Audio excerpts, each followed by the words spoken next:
Many of us have had that thought. What if I was to buy an older gaming laptop for cheap rather than blowing a bundle on a brand new gaming laptop? Obviously, this comes at a cost. You won't be getting as many FPS, but if you're only looking for a spare laptop just for rare travel occasions and are willing to give up graphics quality and FPS to save some cash, could you pull this off? Hit that like, subscribe, and bell icon to find out.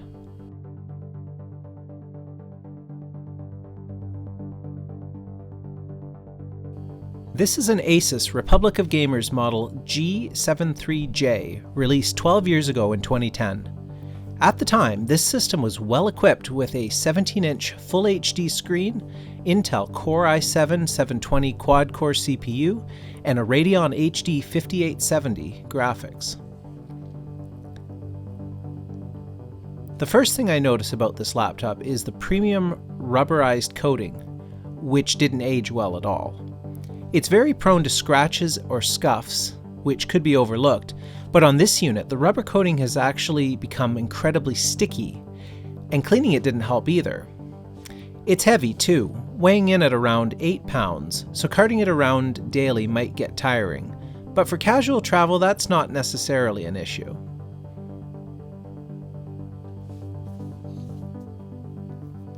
First, we do a basic upgrade. 3 out of 4 of the RAM slots are accessible from the rear, so we'll swap those 2GB modules out for 4GB ones, totaling 10GB of RAM. Next, we'll install an SSD boot drive. This is where I actually goofed. I used a 120GB SSD since this was only for testing. Unfortunately, I forgot that these particular tests involved games that would exceed that total capacity. I later installed a traditional rotational mechanical hard disk in the secondary bay. Not ideal for performance, but this should only drastically affect the load times of games.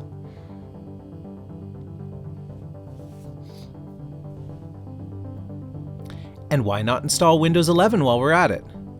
Oh, right, no TPM. And it appears this isn't the installer I patched to bypass the TPM. No matter, Windows 10 will work. Installation went as usual. Connected to the internet after install, Windows 10 was able to pull all the necessary drivers. Now let's look at performance. We start with Rocket League. Rocket League is entirely playable at roughly 30 to 40 frames and actually plays very well. As you can see, the playability does not affect my skill level.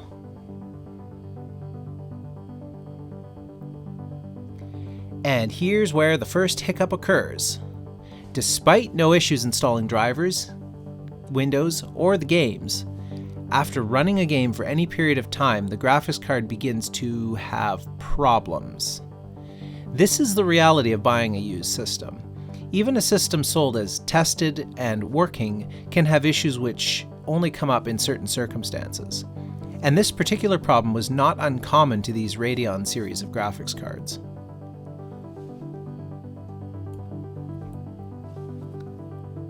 Now we're on to GTA 5.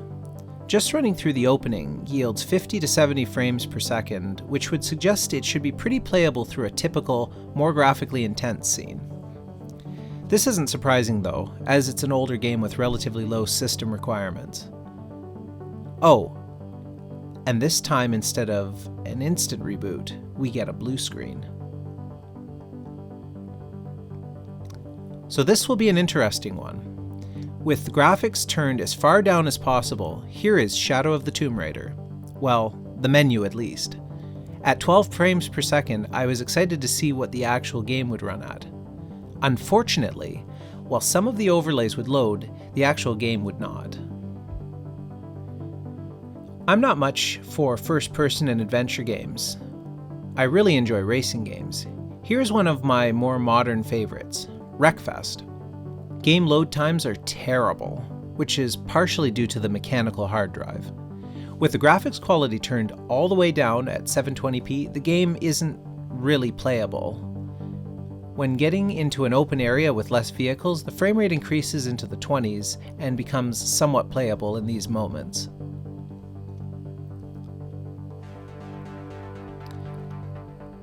But what about other options? How about a much more modern non-gaming laptop to compare? For comparison, we have a Dell Latitude E5470 with an Intel Core i5-6200U processor using the Intel on-chip graphics and 8GB of RAM. This laptop has a 14-inch screen, although there are very similarly spec'd systems in the 15-inch variety. With its Ultrabook processor and small form factor, this laptop certainly is more ideal for traveling with. I moved the same SSD over, updated drivers, and connected the secondary mechanical hard disk via USB 3. So how will this laptop play Shadow of the Tomb Raider? Well, there wasn't anything to show. Unlike the Asus, the Dell wouldn't even display the game menu. I suspect this is due to missing GPU feature sets required by the game. Wreckfest, however, is a different story. In the heavier graphical loads at low settings, the game hovers around 20 frames per second and peaking into the 30s in open areas.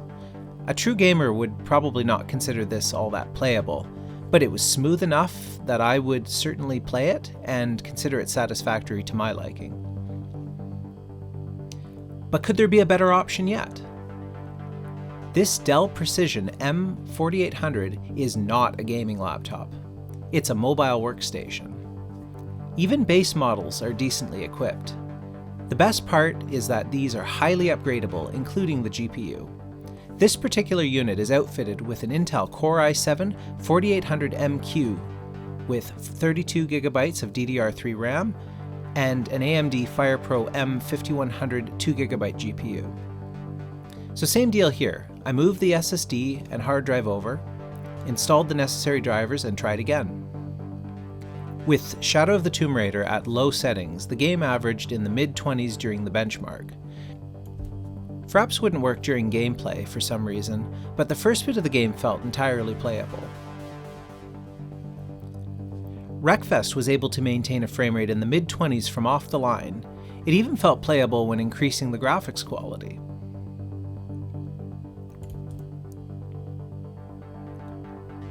I did have a look on eBay, and all of these laptops can be found anywhere between $150 and $300 depending on condition, configuration, etc. An important thing to note is that the Asus GPU is also upgradable. Although the CPU is quite aged on it, pairing it with a much newer GPU would have brought it much closer to the Dell Precision. That being said though, the cost and effort to turn the Asus into a modest gamer, you'd really be starting off with better bones by getting something more like the Dell Precision. As we saw, the Latitude is substantially more portable and obviously more power efficient with its Ultrabook CPU, but gaming is not really its strong point. The conclusion? Older corporate mobile workstations at 4 years plus begin to flood the used market as companies begin to upgrade. This makes them relatively affordable and very easy to find on sites like eBay. Mobile workstations are often well spec'd even for entry models, and even ones which include a workstation GPU, like this FirePro, are still capable of gaming. Just remember, not all mobile workstations are highly upgradable. Some have soldered GPUs and/or CPUs, and some even have soldered RAM, so make sure you do your research before purchasing. I hope you enjoyed this video. Please like, share, subscribe, and hit that bell icon, and I'll see you next time.